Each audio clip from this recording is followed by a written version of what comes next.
Olá, tudo bom? Eu sou a Karina Kizovni, estudante do curso de mestrado profissional da Administração Pública da UTFPR, o programa Profiab, e estou aqui para apresentar o artigo Transparência Ativa, Seleção de Portfólio e Análise Bibliométrica. Esse artigo, eu compartilho a autoria dele com o meu orientador, o professor Sérgio Adelar Brum, e com a minha co-orientadora, a doutora professora Hilda Alberton de Carvalho.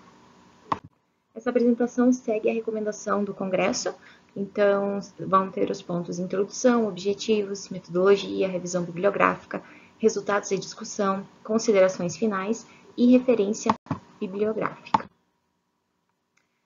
Vamos falar sobre a transparência na administração? Esse artigo é um convite para que a gente possa discutir sobre o assunto. Matias Pereira, em 2020, ele já falava que as rápidas mudanças que vêm ocorrendo no cenário mundial, marcadas por oportunidades, turbulências, incertezas, a níveis tanto locais, regionais, como também nacionais e globais, eles estão demandando que os governos dos Estados-nação, eles aprimorem o seu desempenho e a transparência de suas organizações públicas. O foco do nosso artigo é na transparência ativa, o qual Figueiredo e Gazzoni, em 2016, eles explicam que essa transparência ativa está relacionada à iniciativa dos órgãos públicos em disponibilizar, de forma voluntária e sistemática, a maior quantidade de volume possível de interesse público nos seus portais eletrônicos, alcançando assim amplos segmentos da população. Trabalhar com transparência ativa é trabalhar com uma transparência que eu não preciso solicitar as informações para a instituição. Elas já estão postas nos portais eletrônicos de forma pronta, de forma proativa, de forma ativa.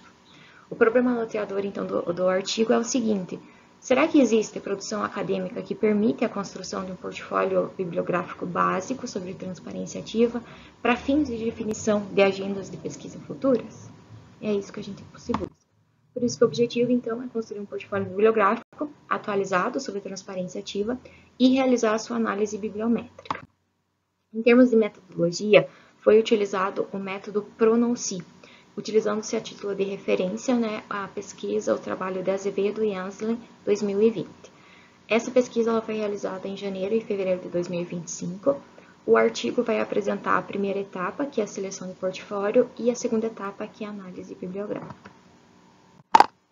Em termos de revisão bibliográfica, o artigo ele apresenta o conceito da transparência, que só foi a partir do século XX que ele aparece nesses termos que nós temos na administração pública de hoje em dia. Aprofunda também os tipos de transparência, justamente para delimitar de forma clara que trabalhamos com a transparência ativa. E também há um trabalho com uma seção a respeito da accountability, da boa governança e do governo aberto, de modo a demonstrar que transparência não é sinônimo dessas práticas governamentais, mas sim um pilar que sustenta os procedimentos cada qual. Sobre os resultados de discussão, que acaba por sendo a parte em que nós vamos focar aqui, eu vou focar mais na apresentação. Então, com relação à seleção do portfólio, então os resultados e a discussão sobre os resultados da seleção do portfólio. Os procedimentos iniciais do método Pronuncie é a definição da área e eixo, a qual então é a transparência ativa na administração pública, definição das palavras-chave e teste delas, que foram realizadas, que é a transparência ativa, transparência proativa, transparência voluntária.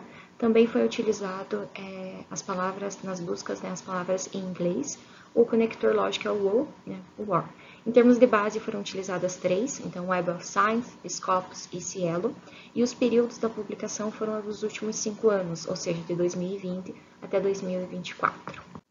Passando aos procedimentos efetivos de seleção dos artigos, então jogando aquelas palavras-chave com o conector lógico nas bases Web of Science, Scopus e Cielo, direto somente as palavras, inicialmente encontrou-se 78 artigos na Web of Science, 102 na Scopus e 17 na Cielo.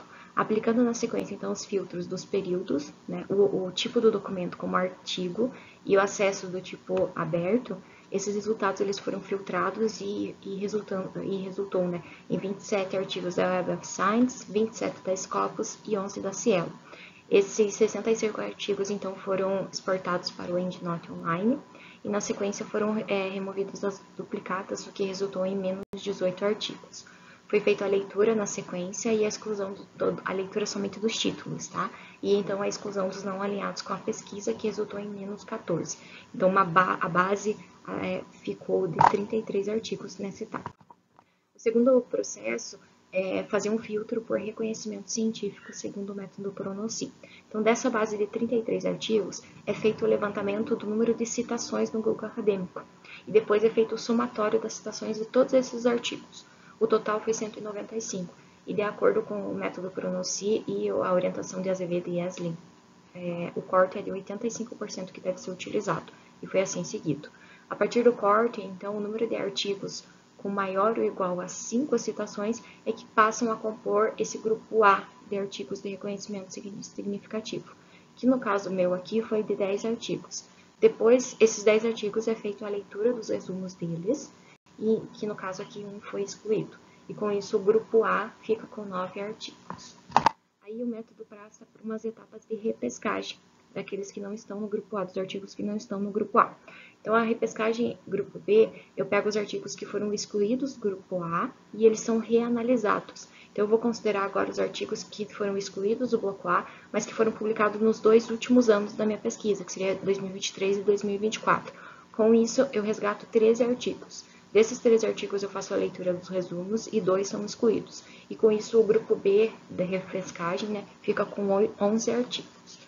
O método Pronosci também tem uma segunda etapa de repescagem, que eu chamo aqui de grupo C no slide.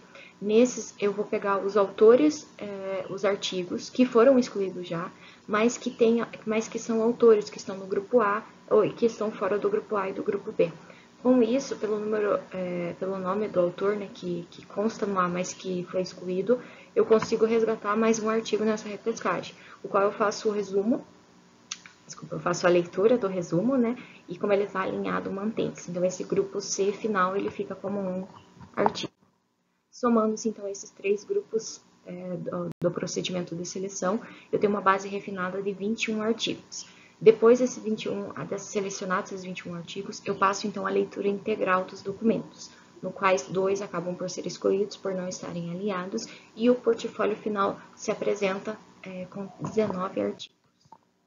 Os artigos selecionados são esses que eu coloco agora nas tabelas.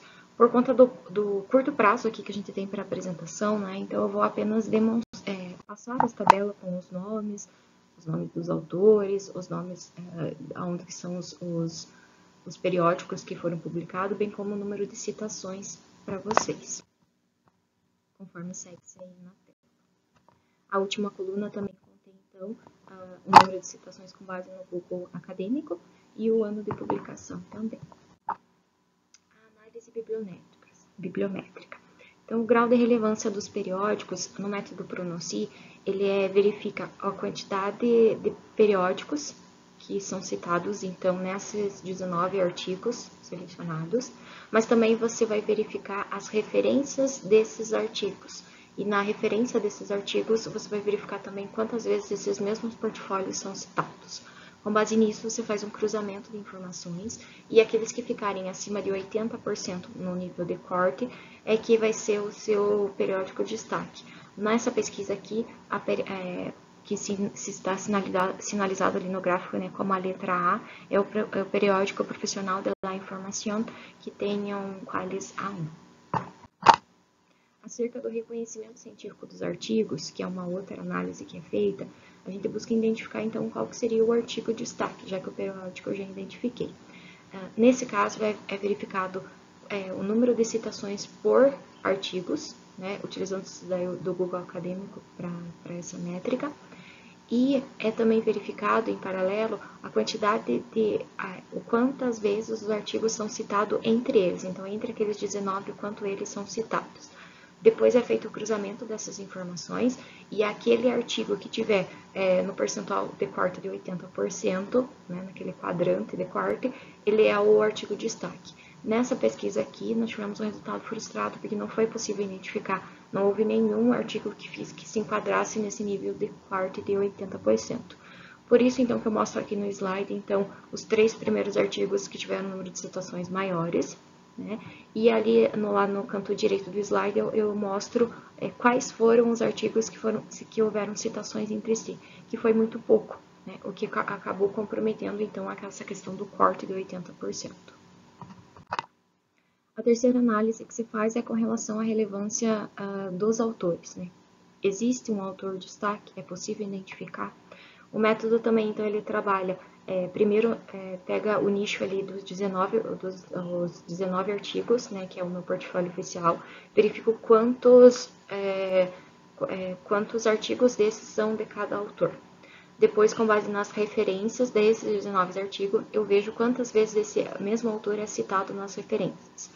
Faço o cruzamento das informações desses dois dados e, ficando acima de 80%, é que eu tenho o autor de destaque.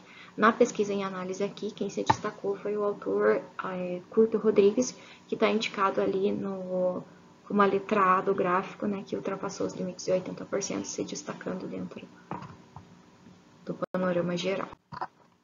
Em termos de palavras-chave, né, ao todo foram 66 palavras-chave identificadas, destaques então para transparência com 11 e transparência ativa para 5. Acerca dos locais da pesquisa, destaca-se em termos de país a Espanha em primeiro lugar, seguido do Brasil e em terceiro lugar México. Em termos de... Agora apresentando então as considerações finais. Então, foi possível sim identificar um portfólio para fins de futuras pesquisas, que ficou composto por 19 artigos. Esses resultados, eles indicam que existe a existência de pesquisa voltada nessa área de transparência ativa, mas ela ainda é muito reduzida, né? O que foi observado, e conforme eu descrevo aqui no slide, é uma concentração significativa de publicações vinculadas à América Latina, né, e em termos de país na Espanha. E isso ele acaba apontando umas oportunidades, então, para o desenvolvimento de estudos exploratórios em áreas futuras. Em termos de limitações da pesquisa, é importante deixar pontuado, né, que foi um tempo apenas de 5 anos que foi considerado, né, as bases de dados foram apenas 3, então Web of Science, a SCOP e a Cielo. As palavras-chave, que às vezes a delimitação pode ter atrapalhado e comprometer, bem como a análise dos artigos, porque acaba tendo um critério subjetivo e interpretativo que pode ter que compromete por vezes o resultado final, e isso precisa constar enquanto destaque, né, nas considerações finais desse artigo. As referências eu também compartilho, portanto, aqui nos slides. Todos contam devidamente no documento oficial, né, que tem maiores detalhes e entra em maiores detalhes para vocês. Agradeço aqueles que se propuseram assistir a apresentação e me coloco, então, à disposição no chat do evento para não apenas tirar dúvidas do artigo, mas também para discutir sobre a temática de transparência ativa. Obrigada.